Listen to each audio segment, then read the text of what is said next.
কাট কাট, কি করছো মালিক? আরো রেঞ্জ লাগবে, এইভাবে হবে কামব্যাক? ওটাই তো, এখন তো টিকটকের ওয়েবসাইটই ওপেন আছে, তাই তো মালিক রেডি হয়ে বসে আছে। আরে এর জন্যই তোদেরকে রেখেছি, এখানে কোনো ট্রানজ্যাকশনে কমি না হয়। চলো চলো মালিক, শুরু করো, জিন্দগি একটাই মৌকা দিয়েছে। হ্যাঁ রে, 39 টাকায় 1 crore টাকা, ড্রিম তো ড্রিমই থেকে হলো, এবার কিন্তু মৌকা ছাড়বো না গো। প্রথমে মালিক জোকারওয়ালা ফেস ভিডিওটা বানাও। ভেরি গুড মালিক, আরো জোর লাগাও, যখন পড়ে না তখন কেমন জোর লাগাও, আরো জোর লাগাও মালিক। আরে আর জোরে করলে আমি হেগে ফেলবো। আরে মালিক হাগ নাই তো হে।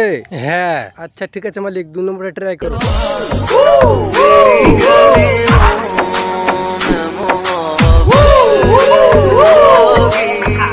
ভাগ, তোমার দ্বারা কিছু হবে না, একবার ডিস্টেন্স ভিডিও করে দেখো তো একবার, কেন পারো? জিও মালিক জিও, কি ট্রানজ্যাকশন করেছো? আরে লোকে কি বলবে রে? আরে মালিক, যে লোকগুলো তোমাকে ছাপড়ি বলবে সেই লোকগুলো তোমাকে একদিন নিয়ে সেলফি তুলবে, মিলিয়ে রেখো। হে হে রোল্লা হে মালিক কা রোল্লা।